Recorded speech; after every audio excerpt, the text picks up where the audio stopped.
Uhrovec Castle. This castle is located near the city of Trenčín, which is in western Slovakia. First of all, we would like to warn you to be prepared for a steeper climb if you choose shorter route rather than the longer one.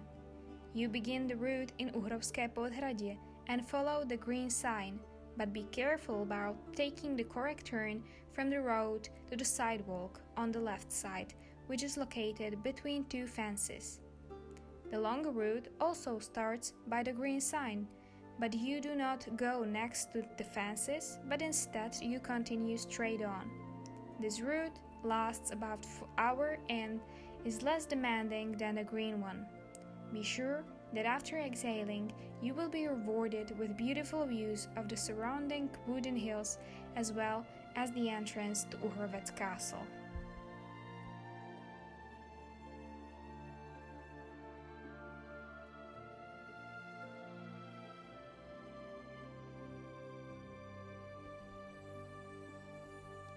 The beginnings of the castle date back to the second half of the 13th century. For some time, the castle was also opened by Matúš Čák Trenčiansky, who acquired the castle in exchange for property in Čechov. After his death, the castle became the property of King Karol Robert, later Zygmunt of Luxembourg, who dedicated it to Ctibor of Ctiborice and his brothers.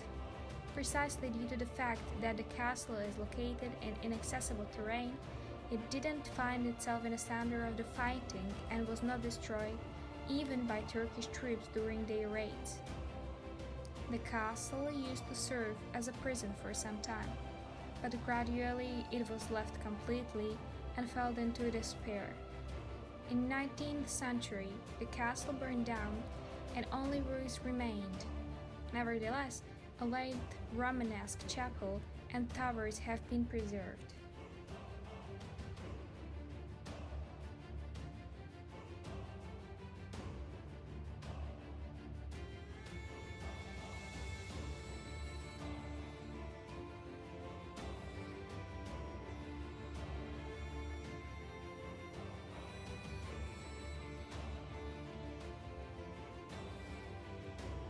Its kind in the century. In the 15th century, a new palace was added along the northeast wall and a cistern courtyard. At the end of the Middle Ages, a brick forecourt was built, and only that was the castle expanded by extensive fortification. Access to the castle was provided by a bridge over a moat, and a gate was protected by an open cannon bastion. During further Renaissance, reconstructions of the castle were made, the late Gothic palace was increased, residential tracts were added, and so on and so on.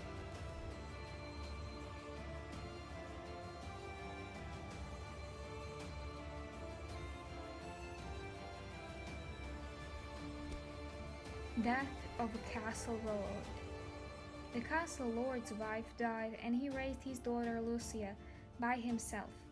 Once, as an adult, Lucia looked at Tomáš, the commander of the castle guard. Tomáš also felt something romantic, but he knew very well that Lucia's father would never bless their relationship because they were not equal. Once, on a hunt together with the lord of the castle, they chased the wounded wild boar and Tomáš could not resist the temptation. He shot his companion who stood in the way of his happiness. Everyone thought that death on the hunt was an unfortunate accident. Only the young man was more restless from day to day. He disappeared from the castle a few days later and was later found dead on a spot where he had killed his master. Lucia sold the castle, but no one found out where she went.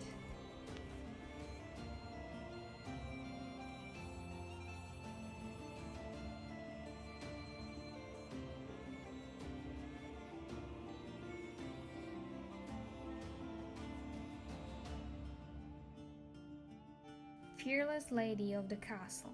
Below Uhrovec, once on the banks of the stream, there was a sign of the Turks preparing to attack the castle. However, the brave lady of the castle looked out of the walls and saw their commander bathing on that stream and hit him with an accurate intervention. The clear water of the creek breathed with Turkish blood. The Turks were embarrassed by the effect of the woman's shot and immediately imagined what would happen if the men will start shooting at them. They didn't wait a minute and ran so hard that they wouldn't be catched up with them on even 100 horses. On that spot where the Turkish commander had died, the blood spots have appeared there on the moonlight.